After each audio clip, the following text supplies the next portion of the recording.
ప్రియులారా వినండి, దేవుడు యాకోబును ఇశ్రాయేలును ఆశీర్వదించటానికి ఆ రాత్రి వేళ అతడు చేసిన ప్రార్థన ఏమిటి? ఎలా ప్రార్థన చేశాడు? యెహోవా అతనికి ప్రత్యక్షమై, అంటే దేవుడు ప్రత్యక్షమై బ్లెస్ చేసేంత వరకు యాకోబు విడిచిపెట్టలేదు. అయితే అతను చేసిన ప్రార్థన ఏమిటి? జాగ్రత్త వినాలి. 3-4 పాయింట్ చెప్తాను, టకటక జాగ్రత్త వినాలి. నంబర్ 1, ఒకటేమిటంటే యాకోబు ఆ రాత్రి కన్నీరు కార్చెను. ఏమండి? యాకోబు రాత్రి యోహోషువ గ్రంథము 12వ అధ్యాయము 4వ వచనములో దేవుడు యాకోబును బ్లెస్ చేయడానికి మొట్టమొదటి కారణం ఏమిటంటే కన్నీరు కార్చెను. ఏం కార్చాడమ్మా? ఆ రాత్రంతా దేవా నన్ను బ్లెస్ చేయి, దేవా నన్ను ఆశీర్వదించుము, గుండెలోన భయం ఉంది, అన్న 400 మందితో వస్తున్నాడు, ఏం చేయాలో నాకు అర్థం కాదు, నువ్వు నన్ను ఆశీర్వదించాలని ఆ రాత్రంతా కన్నీరు కార్చాడు. దేవునికి స్తోత్రం చెబుదాం. రాత్రంతా కన్నీరు కార్చాడు. దేవుడు యాకోబును ఆశీర్వదించటానికి మొదటి విషయం ఏమిటి అంటే ఆ రాత్రంతా కూడా కన్నీరు కార్చాడు. మొన్నటి దినమందు నేను ఒక సేవకుని ఇంటికి వెళ్ళినప్పుడు ఆ సేవకుని పిల్లల్ని నేను అడుగుతూ ఉన్నా, అమ్మా ఎంతసేపు చేస్తారు ప్రార్థన మీరు అని అడుగుతున్నా. కొద్ది నిమిషాలు. సేవకుని పిల్లలు నిమిషాలు కాదు చేయాల్సింది, గంటలు చేయాలా ప్రార్థన. సేవకుల పిల్లలు నిమిషాలు కాదు చేయాల్సింది, గంటలు చేయాలా ప్రార్థన. నేర్చుకోండి ప్రార్థన. యాకోబు రాత్రంతా కన్నీరు కార్చాడు. నీ పేరు యాకోబు కాదు ఇశ్రాయేలుని చెప్పడానికి ఆ యాకోబు చేసిన ఆ ప్రార్థన ఏమిటి అంటే రాత్రంతా కన్నీరు కార్చెను. ఏమండి, మనకి ఎప్పుడు కన్నీరు వస్తుందో తెలిసిన? ఎప్పుడు వస్తుంది? ఇల్లు తగలబడిపోతుంది చూడి, ఇల్లు తగలబడిపోతుంది.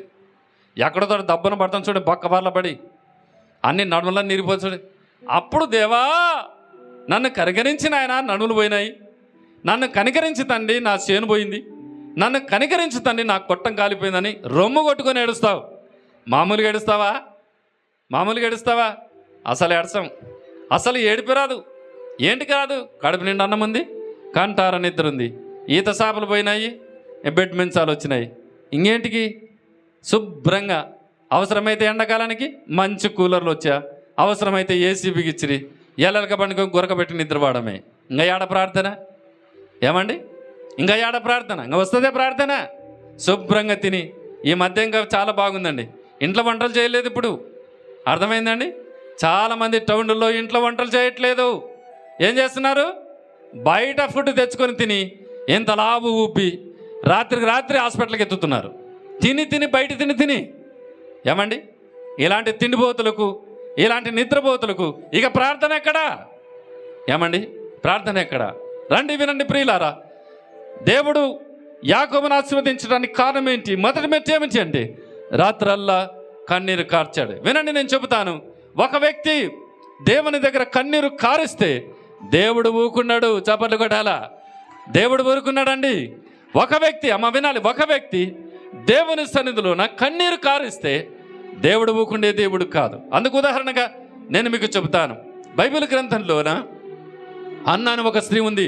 సమూయేలు మొదటి గ్రంథంలోన ఆ స్త్రీ షిలోహు ప్రార్థన మందిరానికి వెళ్ళి బహు దుఃఖపడింది, ఏడ్చింది ప్రభు సన్నిధిలో. దేవుడు చలించిపోయాడు. వెంటనే ఆమె కోరికని తీర్చాడు. సపలు కొట్టాల?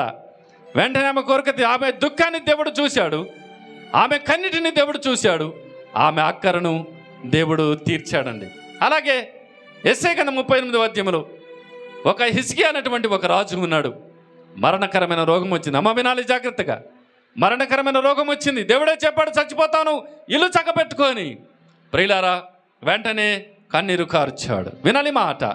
కన్నీరు కార్చి, దేవా ఒక్కసారి నన్ను చూడు అని హిజ్కియా దేవుని వైపు మళ్ళీ, ఆ గోడ యెరూషలేమని గోడ అంటారు, గోడ తట్టు మనసు తిప్పి మనసును దేవుని వైపు మళ్ళించి ఒక్కసారి నన్ను చూడు నాయనా అని కన్నీరు కార్చి ప్రార్థన చేస్తే దేవుడు మాట్లాడుతున్న యెషయా ప్రవక్తతో, వెళ్ళు హిజ్కియాతో మాట్లాడు, అతడు కన్నీరు కార్చుట నేను చూశాను, వెళ్ళు మాట్లాడు. చచ్చిపోతావని చెప్పిన దేవుడు 15 సంవత్సరాలు ఆయుస్సునిస్తానని చెప్పాడు. చచ్చిపోతావని చెప్పిన దేవుడు కన్నీరు కార్చిన హిజ్కియా ప్రార్థనకు కదలించబడి 15 సంవత్సరాలు ఆయుస్సును పొడిగింపచేశాడు దేవుడు. ఒక వ్యక్తి దేవుని దగ్గర కన్నీరు కారిస్తే దేవుడు ఊరుకున్నాడండి. ఏమండి, నేను ఒక పాట ఇలా రాశాను. దేవుడట కన్నీరు కారిస్తే ఆయన చలించిపోతాడు.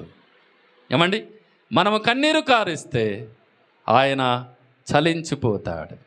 మనము మొరపెడితే వింటాడు, ప్రార్థన చేస్తే ఆలకిస్తాడు. ఆ పాట నేనే రాసుకున్నా.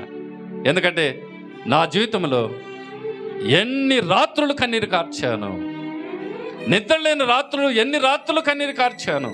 ఆ అనుభవం నాకుంది.